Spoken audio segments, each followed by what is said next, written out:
بسم اللہ الرحمن الرحیم نحمدہ و نصلی علی رسولہ الکریم اما بعد۔ احناف کے مسائل کی دوسری تقسیم شاہ ولی اللہ محدث دہلوی رحمہ اللہ نے کی ہے۔ شاہ ولی اللہ فرماتے ہیں کہ حنفیہ کے مسائل کی چار اقسام ہیں: ظاہر الروایہ، شاذ، نمبر 3 متاخرین کے تخریج کردہ وہ مسائل جس پر بعد کے علماء متفق ہوئے، اور نمبر 4 مترین کے نکالے ہوئے وہ مسائل جس پر بعد کے علماء نے آپس میں اختلاف کیا، یعنی وہ اس پر متفق نہیں ہو سکے۔ ہر ایک کا حکم یہ ہے کہ جو ظاہر الروایہ ہے وہ تو ہر حال میں قبول، اس پر عمل کیا جائے گا، اس کو قبول کیا جائے گا، اور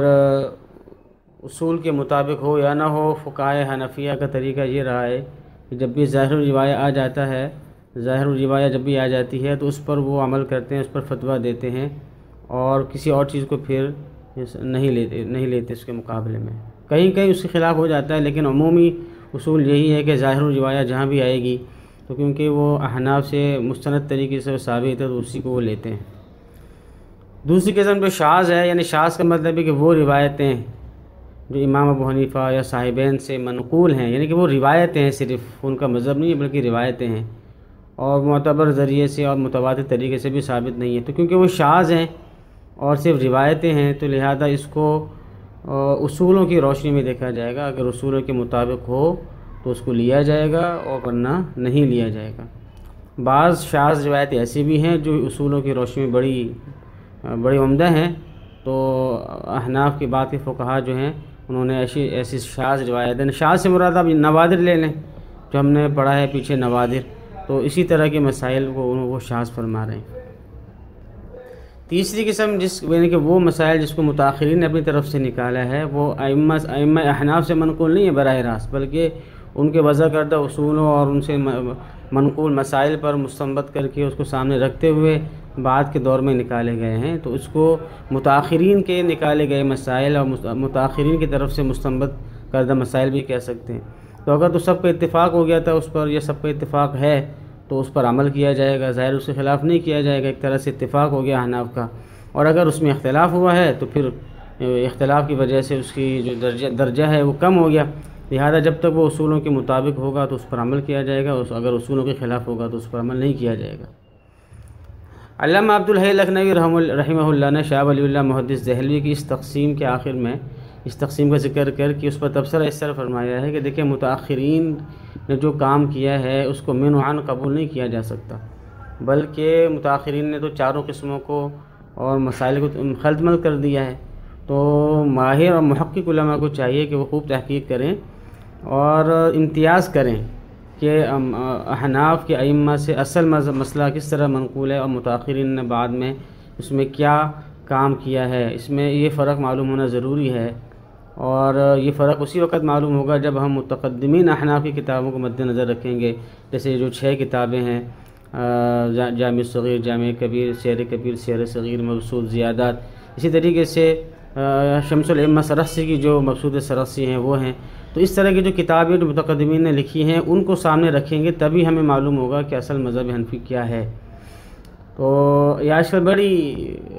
کمی یا کمزوری دیکھنے میں آ رہی ہے کہ جو متاخرین کی کتابوں پر اکتفا کیا جا رہا ہے، اور متقدمین جو اصل صاحب مذہب ہیں ان کی کتابوں سے بالکل بھی بے اعتنائی اور بے توجہی ہے، تو اس کی وجہ سے بعض اوقات بڑی غلط فہمیاں پیدا ہوتی ہیں۔ اب اس کی ایک مثال یہ ہے کہ جو دہ دردہ، یہ مطلب جو ہے ایک ایسا حوض، یعنی کہ اصل فقہ حنفی میں مسئلہ اس طرح لکھا ہوا ہے کہ ایک ہوتا ہے چھوٹا پانی، ایک ہوتا ہے بڑا پانی۔ تو جو چھوٹا پانی ہے اس میں اگر ایک قطرہ بھی پیشاب کا گر جائے گا، نجاست کا گر جائے گا تو وہ ناپاک ہو جائے گا، لیکن جو بڑا پانی ہو تو بڑا پانی اس وقت تک ناپاک نہیں کہلائے گا جب تک کہ اس میں نجاست کا اثر ظاہر نہ ہو۔ اگر 1-2 قطرے خون کے پیشاب کے گر گئے بڑے پانی میں تو اس سے ناپاک نہیں ہوتا، بلکہ اگر پورا پیشاب ہی کر دے یا بڑی ناپاکی گر جائے تب بھی وہ ناپاک نہیں ہوتا جب تک کہ اس میں اس نجاست کا اثر ظاہر نہ ہو۔ نجاست کا اثر کا مطلب یہ ہے کہ رنگ، بو اور مزہ، ان میں سے کوئی ایک جو چیز ہے وہ نجاست کی اس پانی میں آ جائے تو پھر وہ پانی ناپاک ہو جاتا ہے۔ اب بڑا پانی کیا کسے کہیں گے؟ چھوٹے اور بڑے کی کیا امتیاز، کیسے امتیاز کریں گے؟ تو اس کے بارے میں فقہ حنفی میں بس یہ بات ملتی ہے کہ بڑا پانی وہ ہے کہ اگر اس کے